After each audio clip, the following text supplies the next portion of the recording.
Welcome to my YouTube channel study platform. मैं हूं as Ahmad और आज हम पढ़ने जा रहे हैं क्लास 6 चैप्टर नंबर 5 का part second, that is major domains of the earth. तो अगर आपको याद होगा, प्रीवियस लेक्चर में जब हमने बात की थी major domains of the earth, हमने वहां पर कुछ डोमेन्स के मुताबिक बात की थी। ठीक है ना, जैसे मैंने आपको बताया था, इस लेक्चर में हम क्या पढ़ेंगे, लिथोस्फीयर पढ़ेंगे। इस लेक्चर में हम क्या पढ़ेंगे, हम ठीक है ना, हाइड्रोस्फीयर की बात करेंगे, हम एटमॉस्फेयर की बात करेंगे और हम करेंगे बात बायोस्फीयर की। और अगर आपको याद होगा, मैंने दो चीजें आपको वहां पे पढ़ाई थी।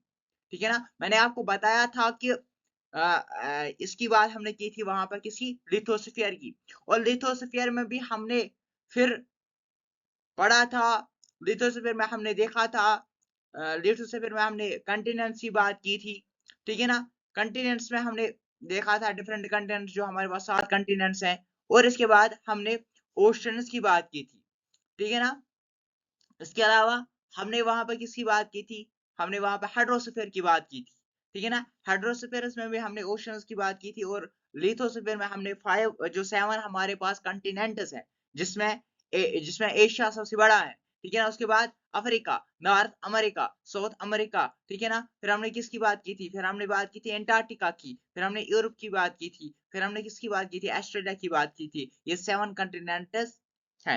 और 5 ओशन है, जहां पे अटलांटिक ओशन, आर्टिक ओशन, ठीक है ना, जहां पे अटलांटिक ओशन, आर्टिक ओशन, और किसकी बात की थी, इंडियन ओशन की बात की थी, पैसिफिक ओशन की बात की थी। ठीक है ना, ये सारे ओशन जो है ना, इनकी हमने बात की थी।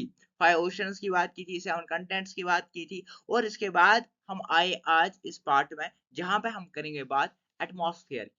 एटमॉस्फेयर और बायोस्फीयर, ये दो चीजें। एटमॉस्फेयर में हम पढ़ेंगे डिफरेंट लेयर्स, जहां पर troposphere, stratosphere, mesosphere, thermosphere, exosphere. अब जो कि हमारे क्लास 6 की टेक्स्ट में उतना नहीं लिखा है, हमने इसको थोड़ा सा एलाबोरेट किया है, ताकि थोड़ी थोड़ी चीजें यहाँ पे समझ आ जाए, और आगे फिर और ज्यादा आसान हो जाएंगे जब हम आगे class 7th 8th 9th 10th 11th 12th तक जाएंगे। पहले हम जाएंगे 6th to 10th, हर एक सब्जेक्ट। बायोस्फीयर, ये दो चीजें हम पढ़ेंगे। एटमॉस्फेयर, एटमॉस्फेयर क्या है, सिंपली जो जमीन और आसमान के बीच की जो डिस्टेंस है, जो यहाँ पे आपको मिल रहा है, क्या मिल रहा है, एटमॉस्फेयर तो ही आप देख रहे हो यहाँ से। ठीक है ना, atmosphere is a protective layer of gases, है ना, जहां पे बहुत सारे जो लिविंग, है ना, living, all forms of living, all forms of all life on earth keeping temperatures within the relative small, जो ब्लैंकेट है ना, एटमॉस्फेयर, जमीन और आसमान के दरमियान। ठीक है ना, जहां पर क्या है, जहां पर relative the small range and blocking out the harmful rays of sunlight, इसी को हम क्या कहते हैं, एटमॉस्फेयर। एटमॉस्फेयर क्या है, एटमॉस्फेयर जो किससे बना हुआ है, मिक्सचर ऑफ गैसेस से, जिसमें नाइट्रोजन प्रेजेंट है, जिसमें ऑक्सीजन प्रेजेंट है, जिसमें आर्गन प्रेजेंट है, जिसमें कार्बन डाइऑक्साइड प्रेजेंट है, और इसके अलावा कार्बन डाइऑक्साइड प्रेजेंट है। और ये डिवाइड है 4 लेयर्स में, और ये डिवाइड है 4 लेयर्स में, based on the temperature, based on the temperature. हमने ये समझा कि ह्यूज ब्लैंकेट जो जमीन और आसमान के दरमियान है, इसको हम एटमॉस्फेयर के नाम से जाना जाता, कहते हैं, उसको एटमॉस्फेयर कहते हैं, या इसको एटमॉस्फेयर के नाम से जाना जाता है। और फिर हमने कहा कि एटमॉस्फेयर में डिफरेंट टेम्परेचर के बुनियाद पे, on the base of temperature, इसको 4 लेयर्स हैं, जिसमें पहले लेयर हम क्या कहते हैं, ट्रोपोस्फियर, फिर स्ट्रेटोस्फियर, फिर मेसोस्फियर, फिर थर्मोस्फियर। ठीक है ना, 4 लेयर्स हैं। The atmosphere extended up to 1800 kilometres on the, ठीक है ना, 1800 किलोमीटर्स, जिसमें हमको यहाँ पे दिख रहा होगा, हमारे पास क्या है, नाइट्रोजन कितनी परसेंट है, 78%, ऑक्सीजन 21%, और इसके अलावा आर्गन, आर्गन, ठीक है ना, 0.9%, और बाकी गैसेस। आज मैं एक क्वेश्चन आपको करूंगा, इसका कमेंट सेक्शन में आप आंसर दोगे। अगर हमारे एटमॉस्फेयर में 98% क्या है, नाइट्रोजन है। आपको पता है कि नाइट्रोजन प्लांट्स के लिए क्या है, जरूरत है। अगर ये गैस नाइट्रोजन प्लांट्स में जाता है, जहां पर नाइट्रोजन फिक्सर्स, अगर हमने क्लास 12 की बायोलॉजी यहाँ पे कराई, तो मैं आपको ये समझाने की कोशिश करूंगा। हमारे पास बहुत सारे फिक्सर्स होते हैं, तो हम बायोलॉजी में पढ़ेंगे। तो अगर ये प्लांट जो है नाइट्रोजन तो अपने अंदर फिक्स करते हैं, हम नाइट्रोजन को इनहेल क्यों नहीं करते? अब आप बोलोगे सर हम तो इनहेल करते हैं, लेकिन मैं यहीं से बता रहा हूँ हम लेस अमाउंट, बहुत कम, और हम ऑक्सीजन ही क्यों लेते? What is the reason behind? हम ऑक्सीजन तो हम बोल रहे हैं ऑक्सीजन तो हम क्या करते हैं, इनटेक करते हैं, ठीक है ना? हम जो है ना कार्बन डाइऑक्साइड हमारे यहाँ से निकलता है। Why oxygen, why not nitrogen? Nitrogen तो इतनी सतह पे 78% हमारे पास प्रेजेंट है, हम क्यों ऑक्सीजन नहीं ले रहे हैं? ये आपके लिए क्वेश्चन है, ठीक है ना? अब देखते हैं आगे। The density of the atmosphere varies with height. It is maximum at a sea level and decreases as we go up. The climbers experiences problems in breathing. The upper we go, the colder we feel. The cool we feel. आपको ये आपने सुना होगा।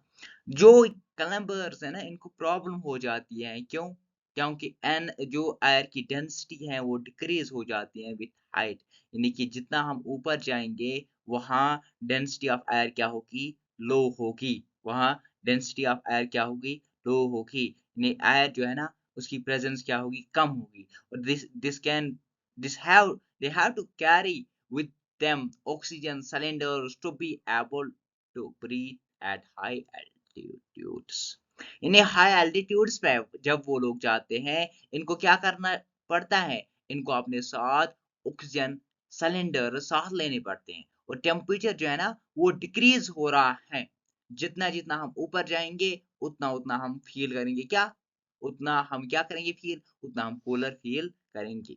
Here temperature atmosphere exerts pressure on the earth, they varies with place to place। ठीक है ना? ये था एटमॉस्फेयर। अब हम डिफरेंट लेयर्स की ओर आते हैं। तो हमारे पास है पहला ट्रोपोस्फेयर। ट्रोपोस्फेयर, देखो ट्रोपोस्फेयर क्या है? ट्रोपोस्फेयर जो पहली लेयर है एटमॉस्फेयर की, उसको हम क्या कहते हैं? उसको हम कहते हैं ट्रोपोस्फेयर। उसको क्या कहा जाता है? उसको कहा जाता है ट्रोपोस्फेयर। उसको क्या कहते हैं? उसको कहते हैं ट्रोपोस्फेयर। जो यहाँ पर लिखा हुआ है that troposphere is the lowest layer of Earth's atmosphere, is directly contact with Earth's surface। जो अर्थ हमारे धरती, जिसको हम धरती कहते हैं ना, इस धरती से जुड़ी हुई जो एक लेयर है, पृथ्वी से जुड़ी हुई जो लेयर है, डायरेक्ट कांटेक्ट में जो लेयर है, इसको हम कहते हैं ट्रोपोस्फियर। इसको हम क्या कहते हैं? ट्रोपोस्फियर। और इसकी हाइट जो है ना, उसकी हाइट जो है वो कितनी है? 5 मील्स, यानी 8 kilometers at the pole to about 18 to 20 kilometers at the equator। यानी कि पोल की अगर हम बात करेंगे तो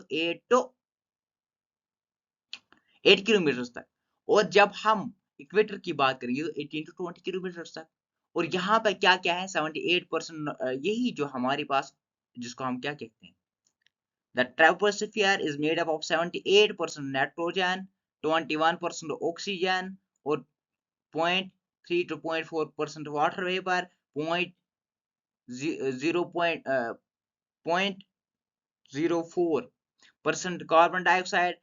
जो यहाँ पे क्या है ना, ह्यूमन कॉज पोल्यूशन जो है ना, वही यहाँ पे ही हमारे पास प्रेजेंट होता है, ह्यूमन पोल्यूशन। क्यों? क्योंकि ये डायरेक्ट कांटेक्ट है किसमें? इस अर्थ के साथ, अर्थ के साथ, ठीक है ना? तो यहाँ तक आपको समझ आ गया होगा, ठीक है ना? अब हम देखते हैं दूसरा, स्ट्रेटोस्फीयर। स्ट्रेटोस्फीयर क्या है? ये सेकंड लेयर है। पहले लेयर अगर हम यहाँ पे बात करेंगे, यहाँ पे समझने की कोशिश करेंगे, हमारे पास जो पहली लेयर है, ये मान लो हमारे पास क्या है? अर्थ। ये हमारे पास है अर्थ। आपको दिख रहा है कुछ? ये हमारे पास क्या है? अर्थ है। अब इसकी जो पहली लेयर है, ये कौन सी लेयर है? ये है ट्रोपोस्फीयर। ये है ट्रोपोस्फियर। और यहीं पे डस्ट वगैरह जो सारी चीजें जो है ना वो इसी पे होगी, वो इसी में होगी, यानी डस्ट वगैरह जो सारी चीजें होगी वो इसी ट्रोपोस्फियर में होगी, क्योंकि ये डायरेक्ट किसके कांटेक्ट में, इस अर्थ के कांटेक्ट में, जो 18 टू 20 किलो या जो हम लेते हैं 60 टू 18 किलोमीटर तक जिसका रेंज है। ठीक है ना। इसके बाद आ जाती है दूसरी लेयर। कौन सी लेयर? इसके बाद आती है दूसरी लेयर। उस लेयर को हम बोलते हैं स्ट्रेटोस्फीयर। स्ट्रेटोस्फीयर। अब ये स्ट्रेटोस्फीयर क्या है? स्ट्रेटोस्फीयर क्या है? स्ट्रेटोस्फीयर, स्ट्रेटोस्फीयर ये हमारे पास है अर्थ। ठीक है ना। अर्थ के बाद जो पहली लेयर है वो कौन सी है? वो है ट्रोपोस्फीयर। उसके बाद है stratosphere. Stratosphere is the second layer. Second layer है अर्थ की। Earth surface lying just above the troposphere and below the mesosphere. Simple है ना। इसके बाद जो है ना, इसकी बाद वाली लेयर को हम मेसोस्फीयर कहते हैं, जिसकी बात हम अभी करेंगे बात। Certain birds can fly to this altitude, यानी कि यहाँ तक तो बर्ड्स फ्लाई कर सकते हैं। फॉर एग्जाम्पल हमारे पास वॉल्चर्स हैं, ये जो बर्ड्स हमारे पास हैं, क्रेन्स हैं, ये बर्ड्स जो हैं ये वहां तक तो फ्लाई कर सकते हैं। ओजोन लेयर जो स्ट्रेटोस्फीयर में प्रेजेंट है, आपको पता है ओजोन लेयर जो हम बचपन से पढ़ते आ रहे हैं, क्योंकि ये क्लास 6 का है तो इसलिए मैंने यहाँ पर लिखा है कि यही तो हार्मफुल रेज से, जो रेडिएशन सन से हार्मफुल रेज आ जाती हैं और वहां से तो हमें प्रोटेक्ट करती हैं। अब ये हार्मफुल यूवी रेज क्या है? Ultraviolet rays.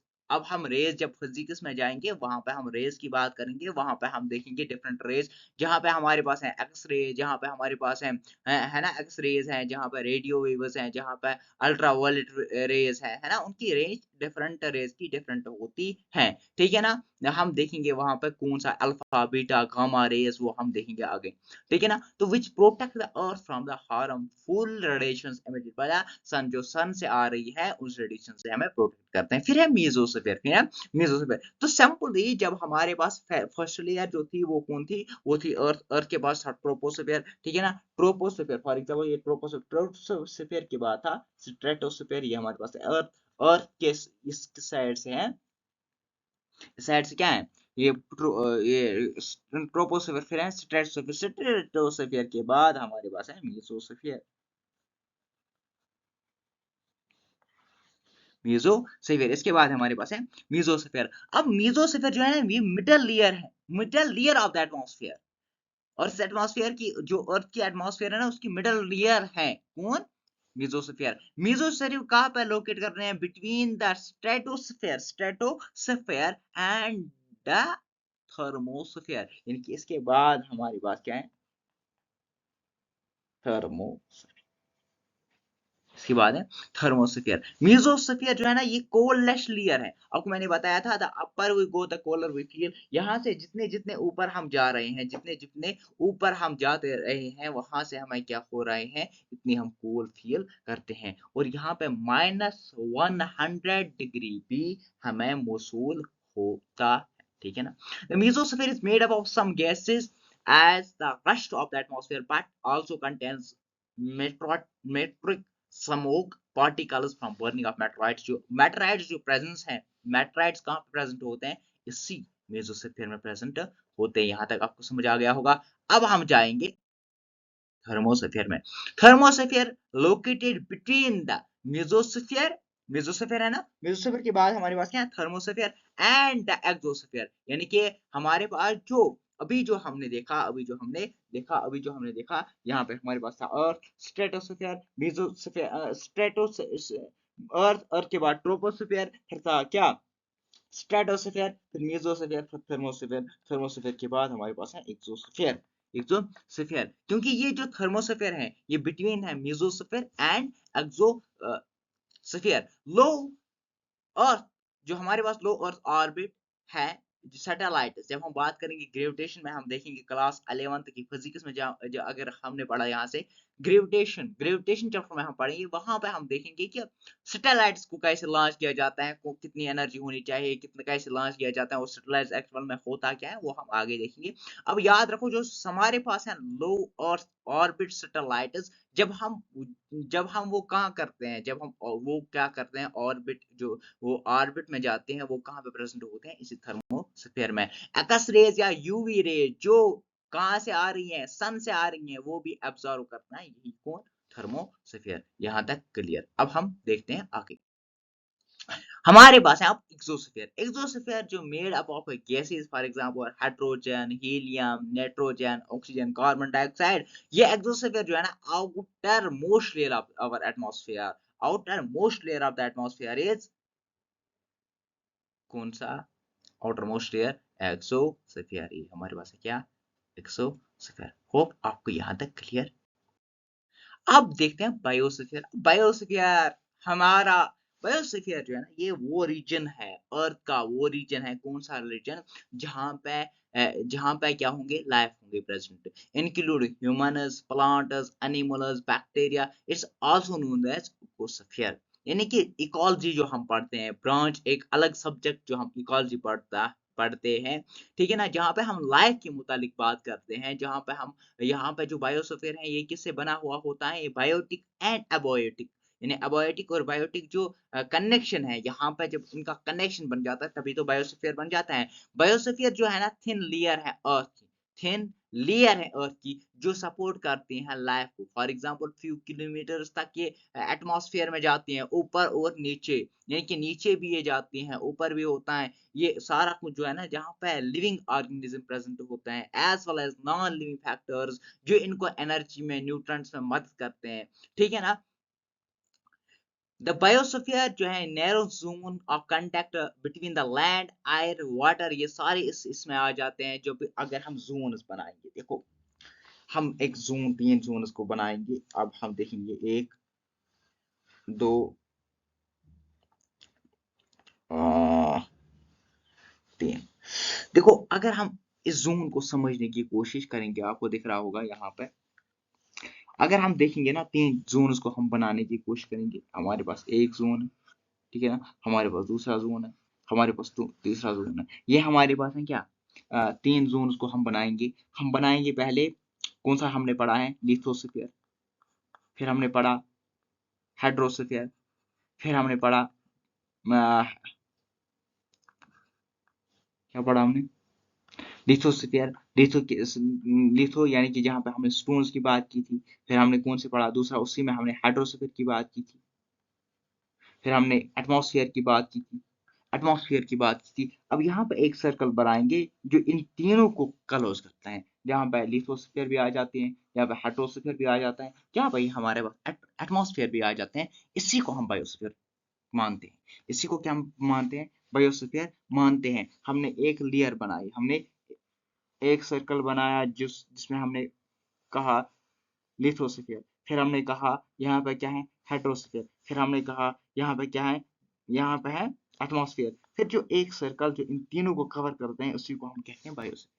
जो तीनों लेयर्स को कवर करते हैं उसको हम कहते हैं बायोस्फीयर। यही जो है ना बिटवीन लैंड, वाटर, एयर, यानी कि लैंड लिथोस्फीयर, वाटर यानी कि हाइड्रोस्फीयर, एयर यानी कि एटमॉस्फेयर, इन तीनों जोनों को जो एक यूनिक जो प्लेनेट एग्जिस्ट करते हैं उसी में क्या है? उसी को हम कहते हैं यूनिक प्लेनेट। मतलब प्लेनेट नहीं होते हैं बल्कि यूनिक प्लेनेट का, हमारी तो अर्थ है, अर्थ में जो ये सारी चीजें जहाँ पे कंबाइन में प्रेजेंट होते हैं उसी को हम कहते हैं बायोस्फीयर। जहाँ पे माइक्रोब्स, बैक्टीरिया प्रेजेंट होता है।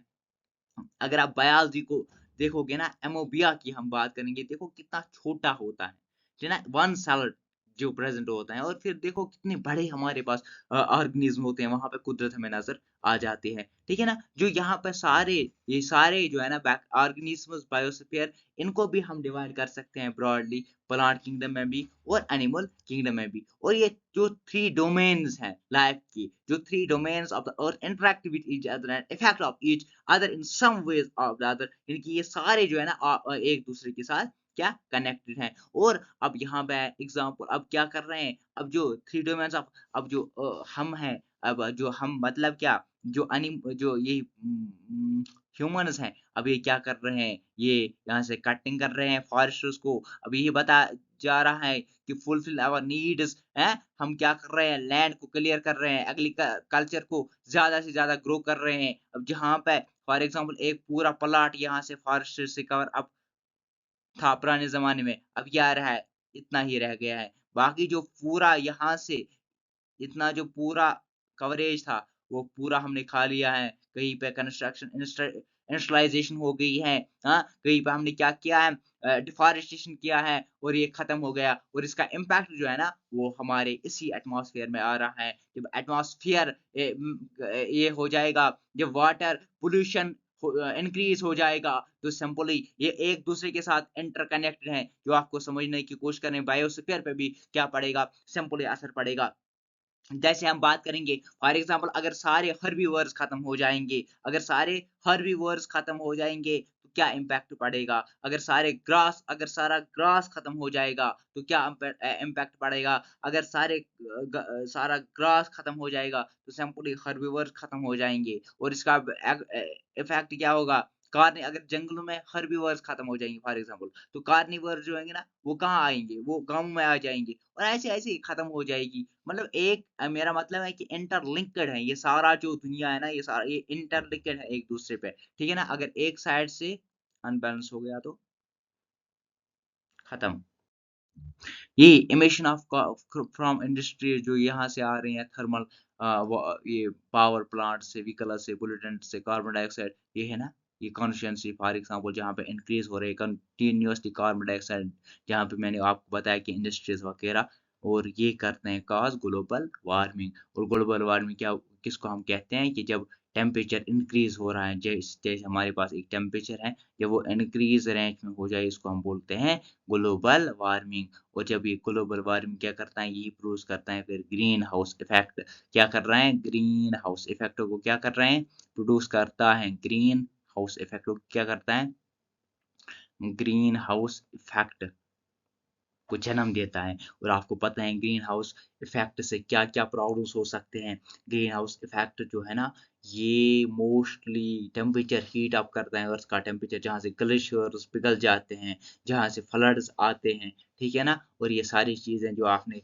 लॉस एंजलस का ये वाक़ा देखा तो वहाँ पे भी यही बताया जा रहा है कि यहाँ पे क्या था ग्लोबल वार्मिंग की वजह से हुआ है ठीक है ना तो थैंक यू यहाँ पे क्या करना है thanks thank you to you all अब क्या करना है इस हमारे चैनल को लाइक शेयर और सब्सक्राइब करना है ठीक है ना तो बने रहे हमारे यूट्यूब चैनल के साथ एक मुस्कुराहट